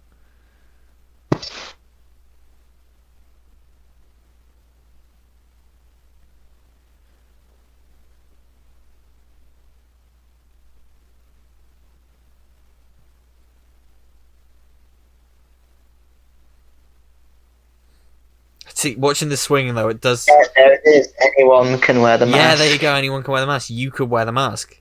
If you didn't know that before, I hope you do now. So, it just gets it. Watching this swing though, I'm reminded of of a meme that did the rounds when the game came out, because one of the reviews for it, there was this video where it's like, it was just this white guy reviewing it, and he was like, I had a blast watching Miles jump off a building with the exaggerated swagger of a black teenager. And it was just like, what the fuck? Like, and it's just that, but that became a massive meme. It's like, yes, the exaggerated swagger of a black teen. Like, I mean, there is a bit of a tease for a sequel there. There where they is. say, Miles, just to say, the multiverse stuff could be coming back, and kind of breaking that down. wow. Yeah, I'm not a big fan of this song, but well. Yeah, I mean, this is the thing. It's not the music I listen to at all. But there are a few songs on the soundtrack I do like. Like fun, like every time I hear Sunflower come on the radio, I'm like, hey, Spider-Man. And this credit sequence is pretty cool. It's really cool bit of animation. Yeah, honestly, just to sum up this film, it just gets better every time I watch it, and it's probably my second favourite Spider-Man film, probably after Spider-Man 2. Same, I think. Yeah, I mean, definitely come number 2. It's like tied with the first film for me from 2002. It's like it's a tie with that as my second favourite. It is incredible, and it's, like I said, just the artistry on display, man. Like, I just can't get over how everything about it. It's a revolution, really, like, for diversity in superhero cinema, for animation as an art form. It's incredible. It is an incredible piece of work, and it will continue to get better over the years. I'm glad it's had. Yeah, I'm just so glad it's had such an impact on the I'd argue more superhero than animation, because a lot of live action superhero films are kind of taking their cues from this. Because in the years this has come out, I can't really recall any theatrical animated superhero films. No. Incredibles 2 was the same year as this. But to be honest, but honestly, for an animated film to have an impact on live action films, that is a major achievement, because just try and think of all the films that had that sort of impact. I mean, another film I can think of that kind of proved that animation can be just as incredible and treated just as equally as live action is probably Disney's original Beauty and the Beast, because obviously the big impact that had was that it was the first animated film to be nominated for Best Picture. It more or less said, animation can be just as incredible as live action, and there we are. They're telling us we aren't the only ones. I love that. It's such a lovely dedication. Stanley and Steve Ditko, and they avoid the trap that Far From Home fell into, where they put the dedication at the end right next to a massive Sony logo. Which is a bit... But it's so... it's quite interesting as well, because at the time it was so refreshing to have an animated film like by one of the big studios that doesn't follow that standard style that so many animated films do these days. Like because as much as I love Pixar, they have a style, and so many of the other studios try and ape that style. And it's just refreshing to so many, particularly in the noughties, so many animated films try to be the next Shrek, and oh my god, you have... even fucking Disney with bit like Chicken Little. Yeah. Just oh. So many of those films are just remakes of Shrek, essentially. And it's often they get the superficial elements like, oh, we've got to have this incredible licensed soundtrack, and we've got to have these celebrity voiced actors, and we've got to have this meta humor and this sort of edgy humor. They don't actually get what hits to the core of Shrek and what makes those first two films good, which is the heart, really.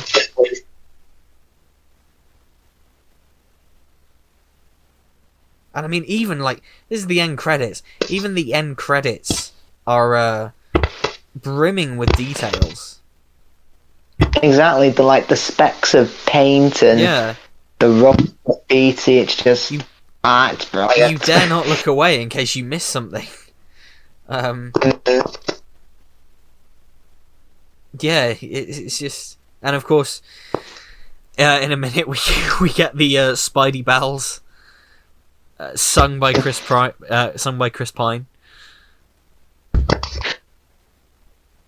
Yeah, it's amazing. You could be 14, 40, 84, and it's basically saying you can be Spider-Man and take that leap of faith. Exactly. It's just a great lesson for a Spider-Man film. You can achieve greatness.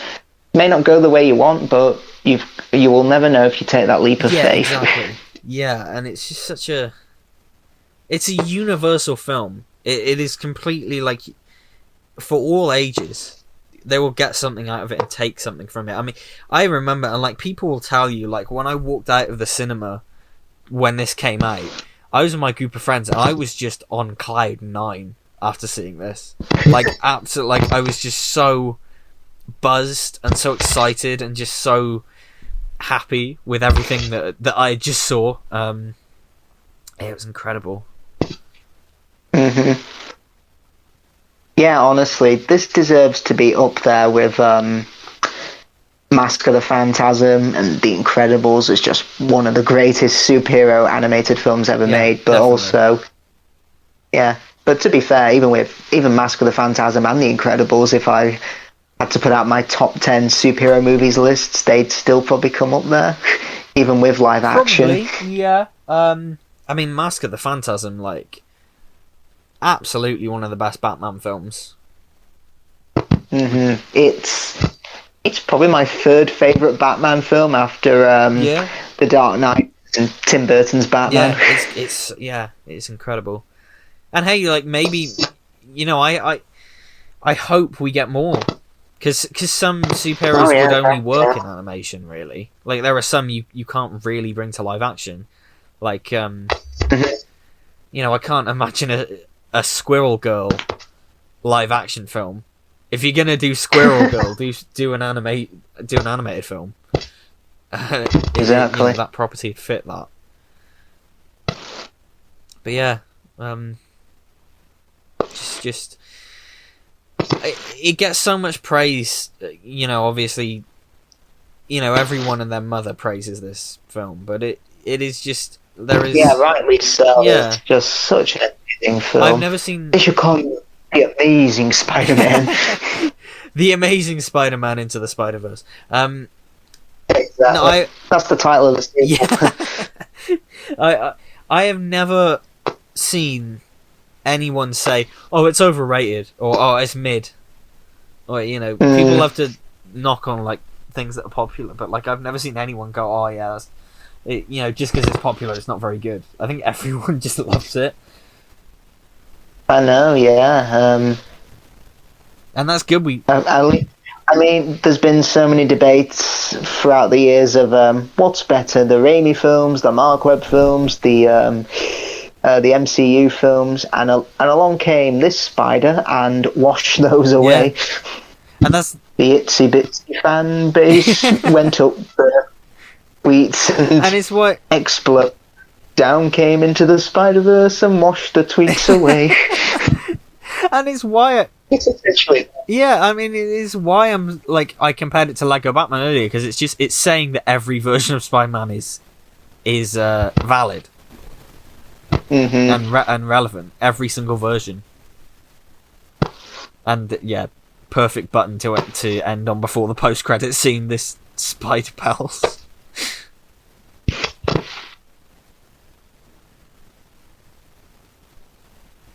is. I mean, it makes sense that they put this at the end because it did come out at Christmas time. Yeah, it did. Yeah. I mean, it had quite big competition at Christmas. It had Aquaman, Mary Poppins Returns. Oh yeah, that's it. 'Cause I remember going to see Aquaman and thinking and coming out of it, and I was just like, I could have spent that money because this was before I had Limitless. I just remember walking out and going, I could have spent that fucking money and going to see Spider-Verse again.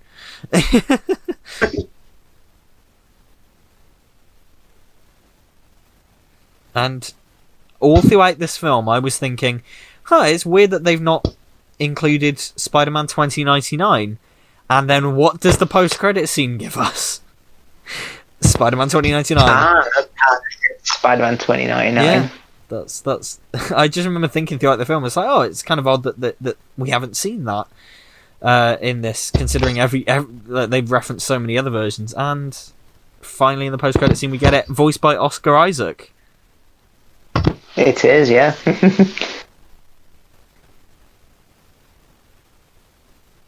And going into the 60s cartoon in a second.